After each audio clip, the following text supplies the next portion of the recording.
Korupsi adalah persoalan besar, pelik dan kronis dalam tubuh bangsa Indonesia yang menyebabkan rakyat menderita dan perekonomian menjadi terguncang.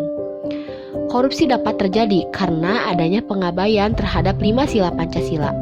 Untuk mengatasinya, maka diperlukan kesadaran masif dan kolektif untuk mengimplementasikan nilai Pancasila dalam lingkungan keluarga, masyarakat, institusi pendidikan, dan negara.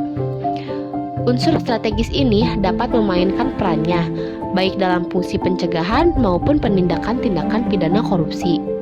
Korupsi sesungguhnya bukan persoalan baru, baik dalam kehidupan masyarakat maupun bangsa Indonesia. Sebab sejak zaman Belanda menjajah Indonesia, korupsi sudah berkembang pesat sehingga menyebabkan kongsi dagang Belanda bangkrut pada tahun 1602.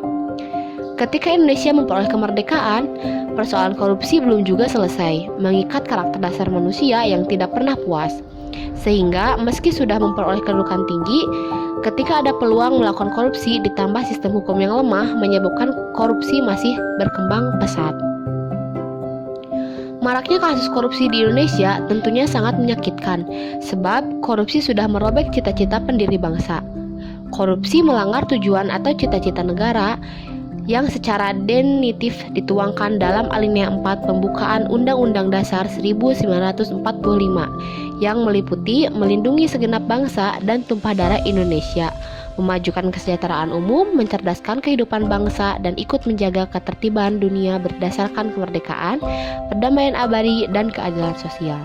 Manusia Indonesia yang berjiwa Pancasilais pasti menentang dan menolak keras perilaku koruptif, sebab sudah hadir dalam dirinya kesadaran bahwa korupsi merupakan perbuatan yang melanggar hak orang lain. Padahal setiap warga negara berhak mendapatkan kesempatan yang sama untuk hidup sejahtera, adil, dan makmur sebagaimana amanat pendiri bangsa. Korupsi sebagai bentuk penyimpangan sosial jelas bertentangan dengan butir dalam Pancasila. Sila ketuhanan yang Maha Esa menekankan bahwa manusia Indonesia memiliki keimanan dan percaya kepada Tuhan yang Maha Esa, kemanusiaan yang adil dan beradab. Sila ini menegaskan tindakan korupsi mengabaikan pengakuan persamaan derajat, saling mencintai, sikap tenggang rasa, membela kebenaran dan keadilan. Seorang koruptor tidak memiliki rasa keadilan dan keadaban, sebab hak yang seharusnya dimiliki rakyat diambil secara sepihak untuk kepentingan pribadinya. Persatuan Indonesia, seorang koruptor mementingkan nafsu dan urusan pribadinya saja, mengabaikan betapa kesalahan yang diperbuatnya merusak sendi kehidupan perekonomian, pembangunan sosial, melemahkan budaya positif di masyarakat, dan melunturkan rasa kecintaan kepada bangsa dan negara. Dengan melakukan korupsi, maka dirinya merusak persatuan nasional karena perbuatan yang dilakukannya berdampak kepada seluruh masyarakat Indonesia yang tidak dapat merasakan kenikmatan dan hasil pembangunan di Indonesia. Kerakyatan yang dipimpin oleh hikmat kebijaksanaan dalam permusyawaratan perwakilan.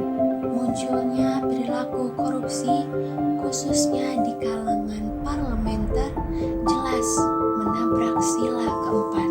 Kepercayaan baru terhadap parlementer luntur, padahal amanah mereka dalam sistem demokrasi dititipkan kepada para wakil rakyat.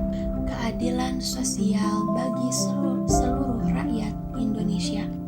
Tak ada lagi keadilan ketika kesenjangan sosial semakin lebar disebabkan anggaran negara tidak lagi pro terhadap masyarakat.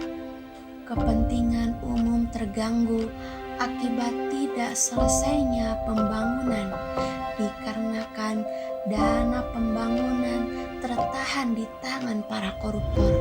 Nilai yang penting dalam mengimplementasikan nilai Pancasila lainnya adalah lingkungan pendidikan. Selama ini institusi pendidikan sudah memiliki beberapa mata pelajaran atau mata kuliah yang cukup memenuhi standar, di mana menekan angka korupsi seperti agama, pendidikan, Pancasila, dan kewarganegaraan. Bahkan beberapa kampus